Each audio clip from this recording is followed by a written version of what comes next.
on camera too. Do you have a yeah, right over here. Is that a little SD card is what you're using? Yeah. Hunter Stunzi, my brother. Let me get closer so that the mic doesn't get washed out. Okay. So we interviewed you the other day about your upcoming kite week here, Charleston Kite Week. Okay. Talk to me. Tell me how it went. It went really well. We couldn't be happier with the end result. Wind came up. We were 15 to 22 all day. It came up. It started blowing.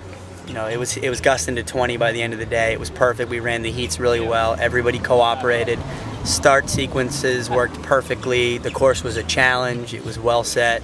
Everybody.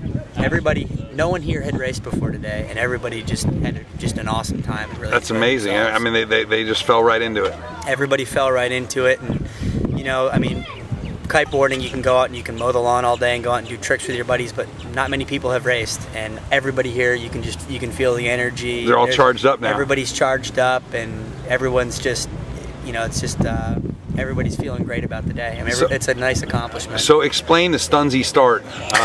Explain how you set it up to start off the beach. You know, it's like a Le Mans start. It's like a tie beat. Yeah, well, it's like a, it's almost like if you see how track runners start, where you have, you know, obviously the outer loop on a track gets to start the furthest forward. Because it's the longest. What we figured with is the rider who was the furthest downwind would have a 3-second advantage over the guy the nearest to him directly upwind. So we basically staggered.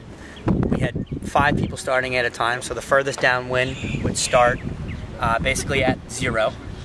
The next closest guy to him directly upwind, about 20 or 30 yards, would start at 3 seconds.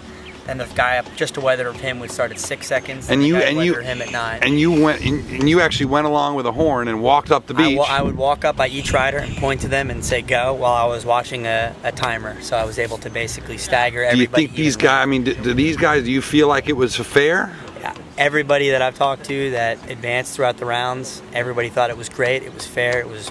You have to have even spacing when you've got people with 30-meter lines.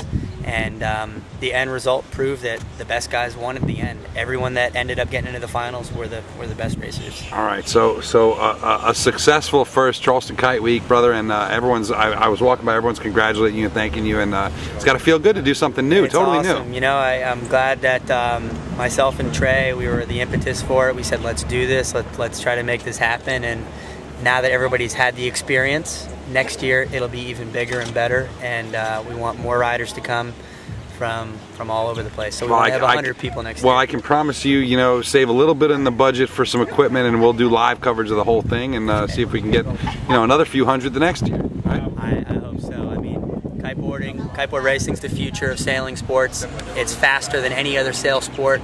We can jump bigger. We're more versatile.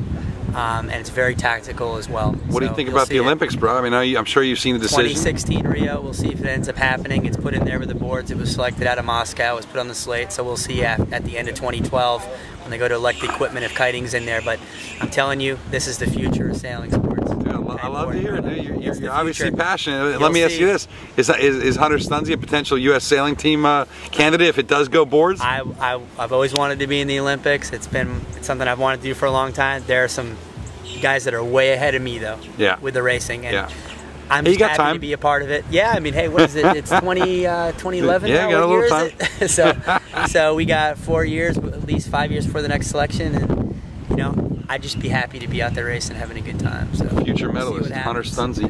Well, we'll see. I didn't win today, so. No, you didn't even get to the finals, did you? Dude, I thought I'd do great, but some people around me, I can't believe it. There's so much talent out here. Stepping up, it's unbelievable, and guys are good. All right, all right. Well, check it out. Just go to Google and check out Charleston Kite Week. You'll find it. And thanks, brother. Always good to see you. Alan. Ooh. All right, brother. Now, where's my whiskey?